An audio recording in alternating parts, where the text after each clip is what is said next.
mapatunayan niya ang kasabihang sa showbiz, hindi pwedeng pagsabayin ang kaligayahan sa career at sa love life. Parati na lamang bigo sa pag-ibig ang megastar. Sa kabila ng pagtipak ng kanyang mga pelikula sa takilya, kahit na laging bumibenta ang kanyang mga plaka, sinasamba man siya ng kanyang hindi mabilang ng mga tagahanga. Sabihin pang busog na busog siya sa pagmamahal mula sa kanyang mga magulang at kaisa-isang anak na si Casey. Isang katotohanan ng pagdating sa pag-ibig, walang nagmamayari sa puso ng isang Sharon Cuneta. Minsan siyang umibig ng labis-labis sa isang Gabby Concepcion. Nagbunga ng isang matamis na supli ng pag-iibigan yun. Humantong din sa paghihiwalay ang lahat. Muli siya umibig sa isang Ruel Santiago. Nalink din siya sa isang Tonton Gutierrez. Pinatibok ang puso niya ng isang Richard Gomez. Nilaro siya ng pag-ibig ng isang Robin Padilla.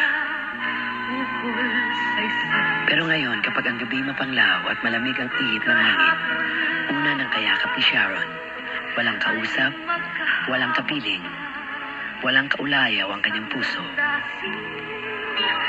Hindi naman ako nagtitiis dahil gusto ko eh. Nagtitiis ako dahil wala. Yung up to now, wala pang dumadating na, let's say, mapagbubuhusan. Kasi ako, like I said, I'm malambing, I'm friendly, no? I'm affectionate, I'm a loving person. Pero, you meet so many people over the years in this business and out of it because of your being a celebrity, artista ka. So, syempre, marami kang makikilala kay artista rin, kay hindi. Yung marami man lumigaw sa'yo, iba yung talagang mararamdaman mo na lang, tumatayo yata ang balahibo ko. Nafe-feel mong tumitibok yata ang puso ko kahit ayoko aminin. Ganon. So, when Sharon feels that way na, when Sharon falls in love, she doesn't, she may like certain people every now and then, but when she falls in love, ano yan eh, because usually me, when I'm falling in love, hindi ko pa inaamin sa sarili ko eh. After a while, pag sobra na, hindi ko na kaya, inaamin ko na. Ganon. So, I haven't felt that way in a very long time. I miss the feeling. But, being alone also has its rewards. Para sa sarili ko, ang Christmas wish ko is, every year yata wini-wish ko yun. Ewan ko kung ba't hindi nagagrant. Actually, hindi lang wish yun, dinadasal ko talaga. Every year, siguro ayaw lang bigay pa.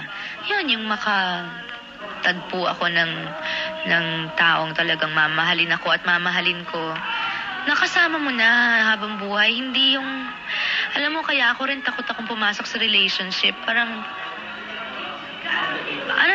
parang you start and then it ends, then you have to start again, then it ends again, then you have to start. It becomes so tiring.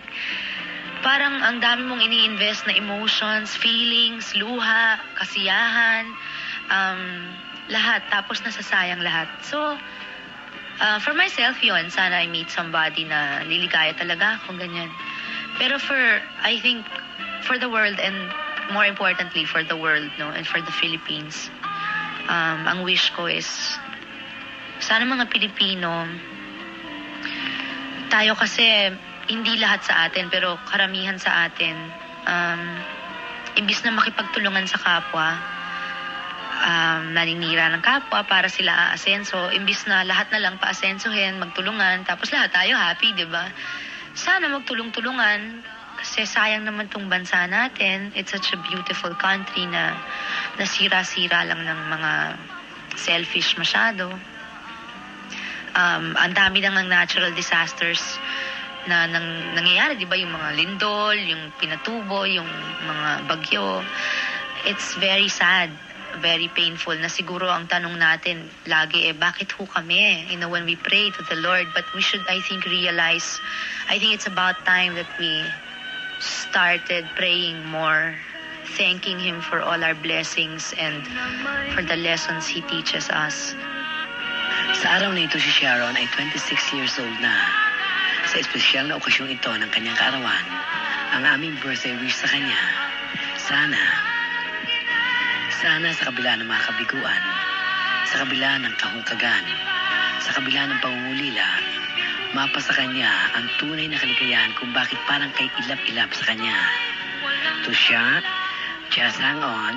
You are a survivor. We wish you all the best simply because you deserve it. Happy birthday.